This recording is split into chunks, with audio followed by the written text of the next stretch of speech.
Hi guys, I'm Arnell, and today we're going to look at the four conditionals plus mixed conditionals.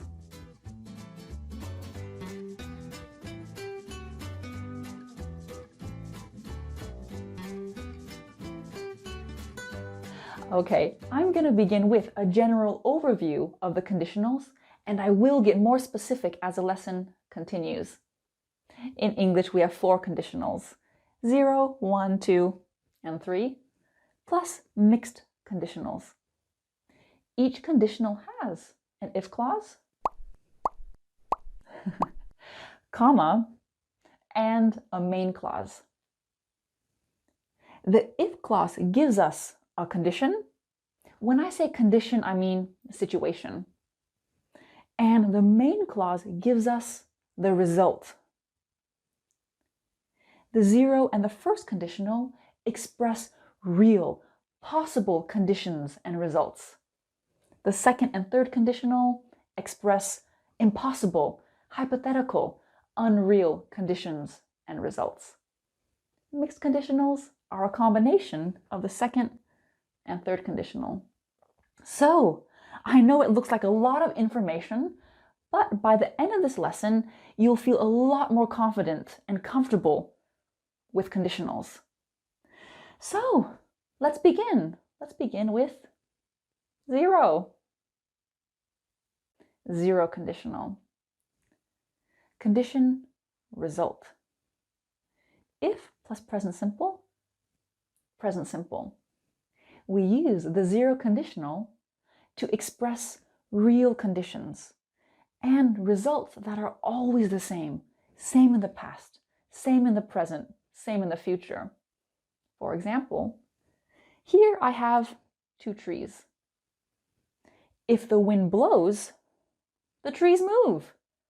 If plus present simple, present simple. This is real because wind always moves trees, right?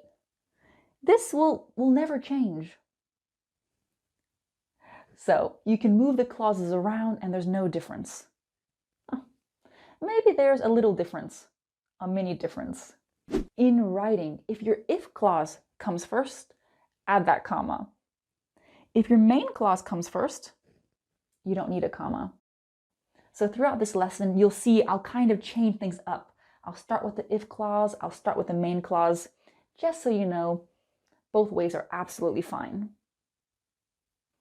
If I drink coffee after 3 p.m., I don't sleep at night. If plus present simple, present simple. This is always true for me. It's always the same. Same in the past, same in the present, same in the future. I don't sleep at night if I drink coffee after 3 p.m. Same thing. Now imagine you're giving someone a tour of a building. If you push this button, the lights come on. You can see this is always going to be the same. It's never going to change. This button will never do anything else. Imagine the 0 conditional as a person. This person would be Miss Obvious. She would tell you everything you already know. For example, hey Arnell.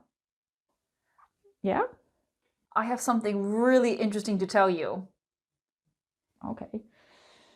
If you leave ice cream in the sun, yeah, it melts.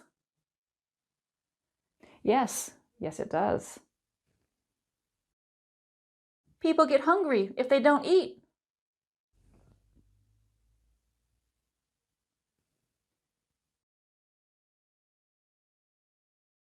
So you can see the 0 conditional is very good at expressing things that are always true, things that never really change. When you get home, call me. If Phil calls, don't answer the phone. If you accidentally drop some trash, pick it up. Call me. Don't answer the phone. Pick it up. These are all imperatives, right? An imperative is a command. We can use the imperative in the 0 conditional. You can see the grammar is the same. If present simple, present simple.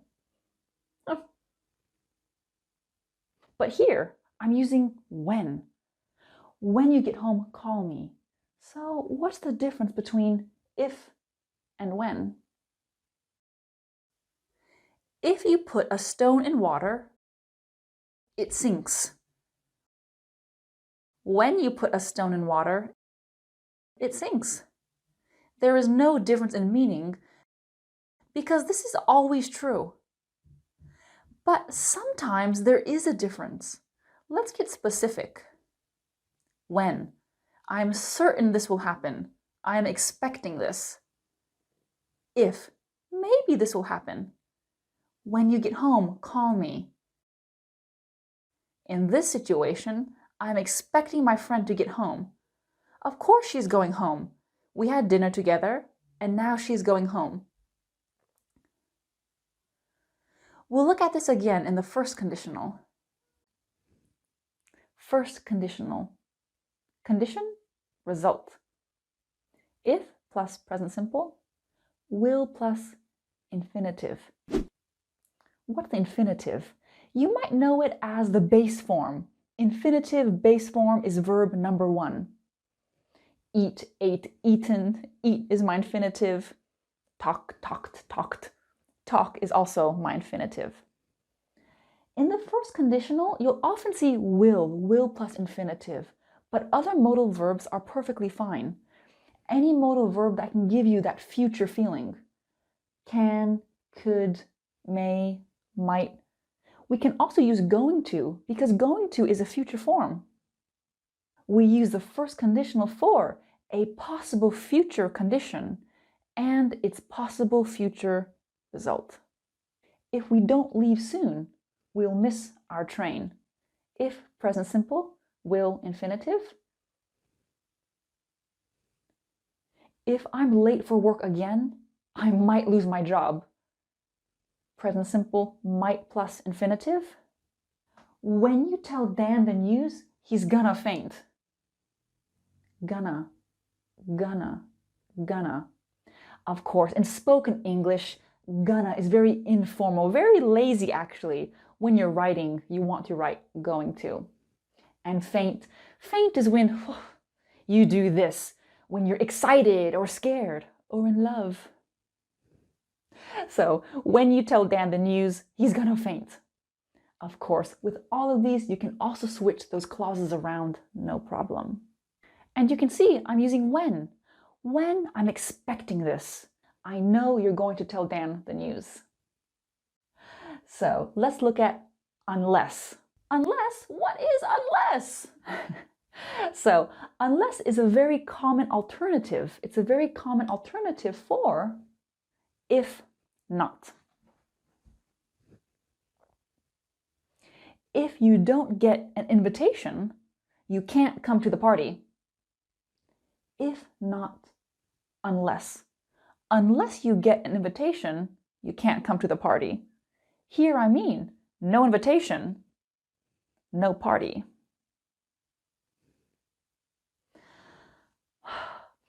If this program doesn't load, I won't be able to finish my work. If not, unless this program loads, I won't be able to finish my work. No load, no work. Zero conditional, done. First conditional, done. Let's compare them. If I have time, I work out. Workout means exercise. If I have time, I'll work out. So what's the difference? Zero conditional. This is true just generally in my life. If I have time, I work out. So I work out maybe 2 times a week. First conditional is more specific. It's about a specific future condition. What are you doing later today? Later today. If I have time, I'll work out. I'll. So remember earlier I said the second and third conditional express impossible, hypothetical, unreal conditions and results. Unreal, impossible, hypothetical.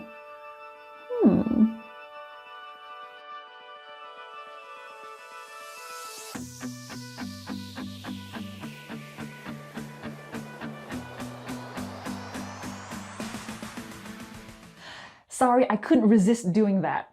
So just keep that feeling in mind as we look at the second and third conditional. Second conditional. Condition, result. If plus past simple, would plus infinitive. Would is probably the most common modal verb you'll see, but you can also use other modal verbs. Might, could are also possible. We use the second conditional to speak about an imaginary, unreal, hypothetical, present or future condition, plus its imaginary, unreal result. I know it's strange, we're using the past simple here, but we really are speaking about the present or the future, so just keep that in mind. If I won the lottery, I would buy a mansion. A mansion is a big house, a big, beautiful, expensive house. If plus past simple, would plus infinitive. I would buy a mansion if I won the lottery. You can see this is a very unreal condition and an impossible result. If I were shorter, I would wear heels more. If plus past simple, would plus infinitive.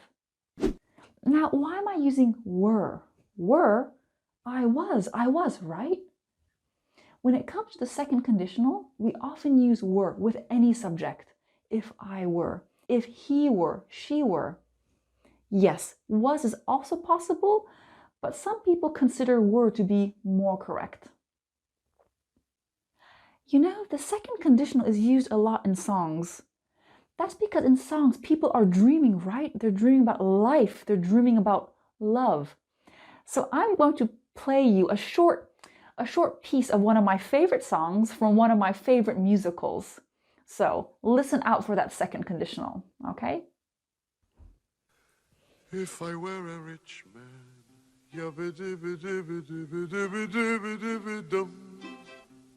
all day long I biddy biddy bum.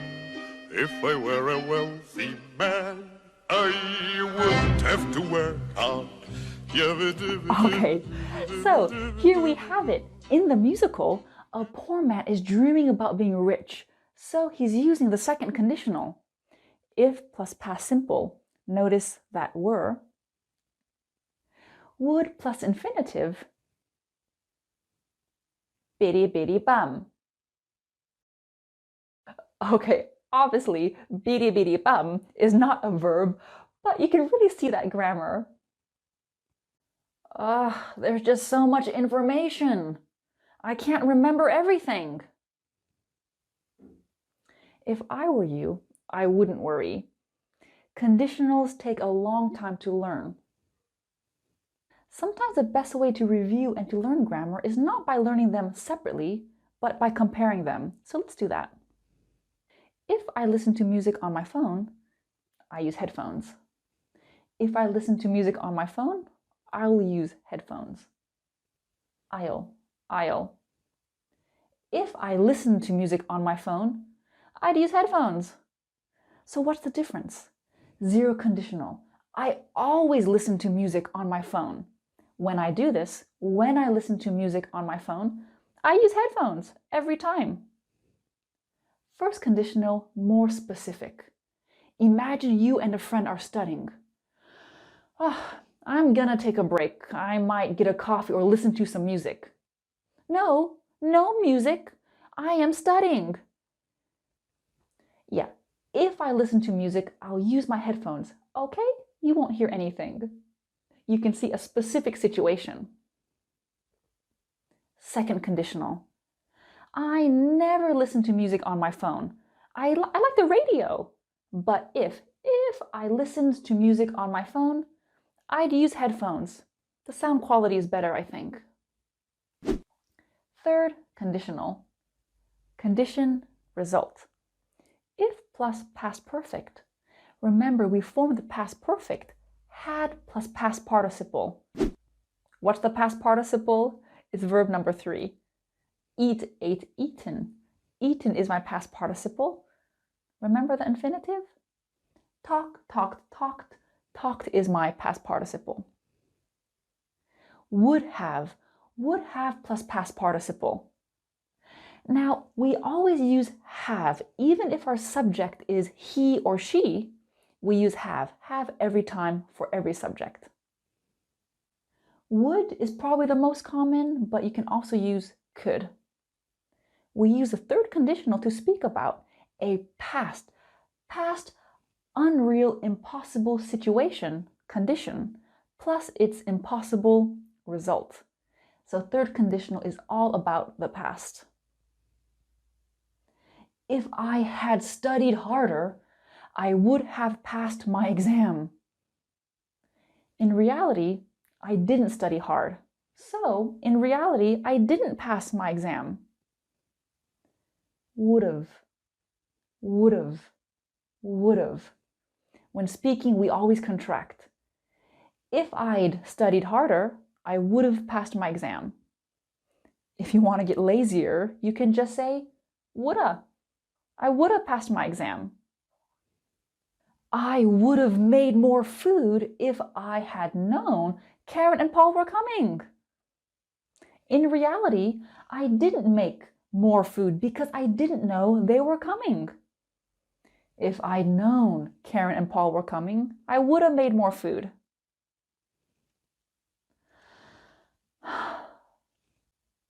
If I hadn't tripped, I could have won the race. In reality, I did trip, so I didn't win. You can see all of these are impossible because you cannot change the past. Impossible past condition and their impossible result. Review again. 0, 1, 2, 3. Let's compare all 4 conditionals to really get that feeling. If we drive, we get there faster. If we drive, we'll get there faster. If we drove, we'd get there faster. We would. We'd. If we had driven, we would have gotten there faster. We would have gotten there faster. 0 conditional.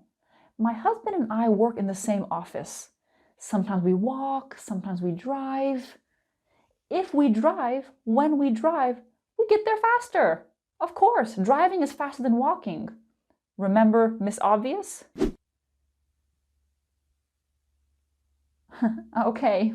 First conditional. This isn't general like the 0 conditional. This is specific, right? So, tomorrow I want to visit my parents. Oh, we can take the 4 o'clock train. The 4 o'clock train, if we drive, we'll get there faster. Specific future. This is a possible future conditional and a possible result. If we drive, we'll get there faster. Second conditional. My husband and I, we don't have a car. It would be impossible to drive. We walk, we take the bus. But if we drove, we'd get there faster. We'd get to work faster. Third conditional. We got to my parents' house 30 minutes late. If we had driven, we would have gotten there faster. The train was 30 minutes late. Past hypothetical condition because we didn't drive, we took the train. So, the good news is when we look at mixed conditionals, we can forget about the 0 and first conditional. So, let's keep going. We're almost done. So we know the second conditional is about a hypothetical present, future, if past simple, would infinitive, or other modal. We know the third conditional is about a hypothetical past condition with a hypothetical past result. If plus past perfect, would have plus past participle. So what happens if I want to speak about a hypothetical past condition with a hypothetical present result? I need to mix them, right? If I had studied German in school, my German would be better. I didn't study German in school, so now my German isn't very good. And of course, you can switch the clauses around with the same meaning. My German would be better if I had studied German in school. Baby, I love you. I can't stop thinking about you. Well, if you hadn't broken up with me, we would still be together. Break up means to end a relationship. This couple did break up. This couple is not together now. If you had put your coat on, you wouldn't be sick. You wouldn't be sick if you had put your coat on. You didn't put your coat on, so now you are sick. So, we've looked at 3 examples of a hypothetical condition in the past with its present hypothetical result. You can see the mixed conditional here. But what about a present hypothetical condition and its hypothetical past result? If I were rich, I would have bought that coat. Unreal present, hypothetical present. In reality, I am not rich. I didn't buy the coat. Why didn't you come to my birthday party? If I lived closer to you, I would have come. In reality, I don't live close to you, which means I couldn't go to your party. I didn't go to your party. Okay, amazing guys, well done. There was a lot of information in this video. You know what? Leave me a comment below. Give me an example using any of the conditionals. Good, so I really hope this lesson was helpful. Subscribe to my channel, turn on those notifications so you never miss a video. And I'll see you soon. Thank you, bye!